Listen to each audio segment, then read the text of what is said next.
Let us find the light in the stillness and the breathing, in ourselves and one another.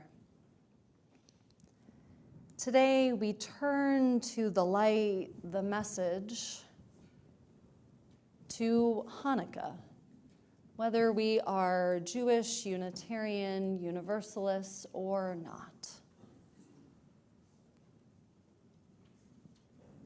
Now, it's important to note this year, as we did last, the social and political context from which we do so today.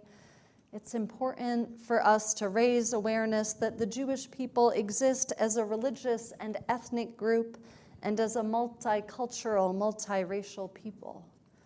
We are a faith that understands multitudes and complexities. So we understand that Jewish people and Jewish faith are far from a monolith, but consist of multitudes.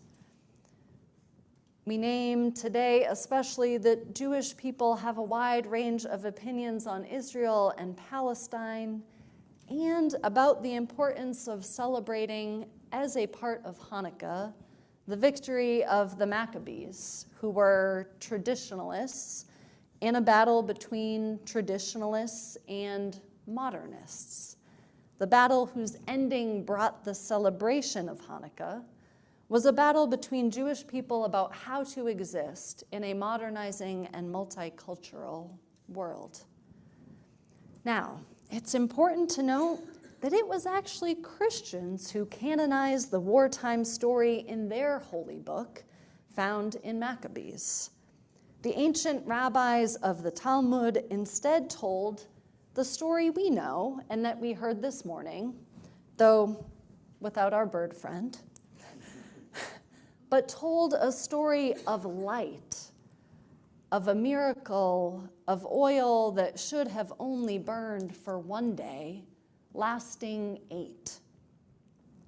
The rabbis very intentionally did not want the story, the celebration, to be about war, about swords and slaughter. Instead, they knew that the story and the celebration needed to restore a sense of sacred understanding, of hope, of light, of warmth. A story of the miracle of light and life still existing, where we expected it to flicker out or be snuffed.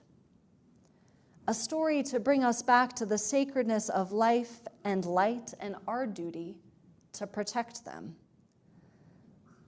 A clear and simple glow of candlelight to guide us back to our shared understanding that life is sacred after a time of war.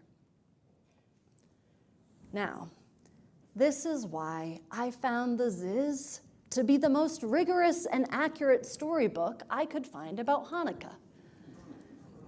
Molting bird plumage included.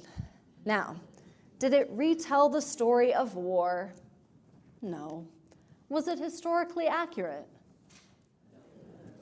Correct. But did it elicit the importance of light and tending to one another?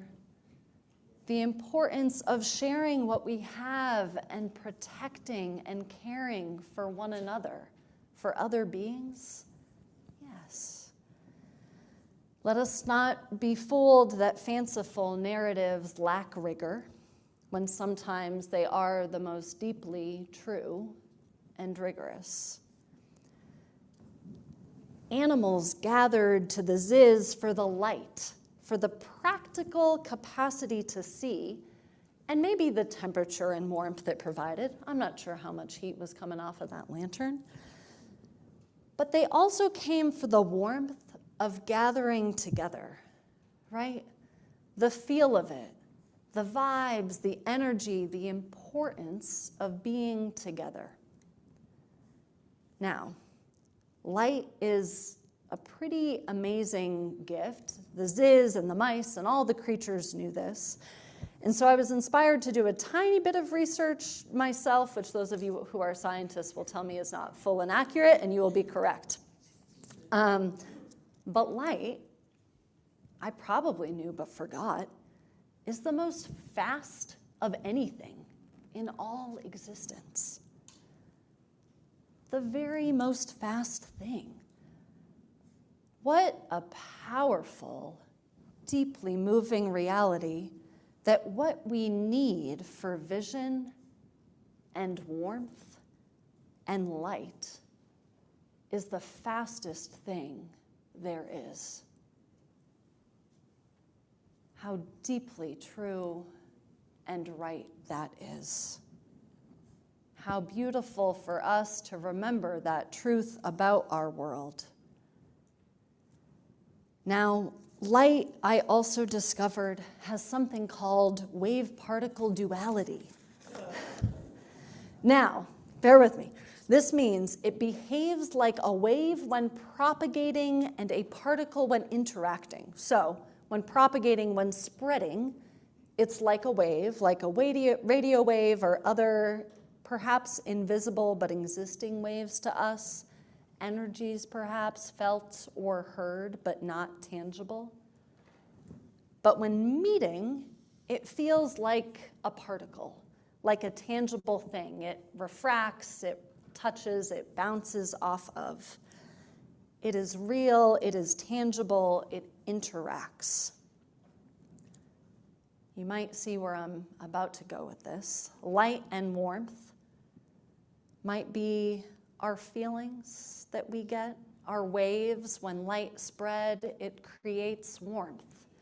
It creates feelings of togetherness, of solidarity. And light and warmth, they are also very deeply needed resources for our lives.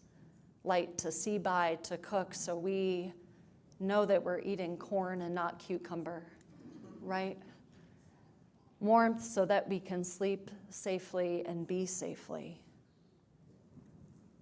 Light is a wave, it is a feeling, and it is a very real, needed resource. Light is fast for a reason. Its purpose is to move, to spread. It's a wave and a particle for a reason. It spreads quickly and then makes real interactions and changes realities. For centuries and centuries, it has brought hope and warmth where light was fading to flickering. Light is not to be hoarded, but shared. If the Ziz could do it, so can we. Share your light, whether literal or ephemeral. Let it go so that it may grow. Amen. May it be so, and may we make it so.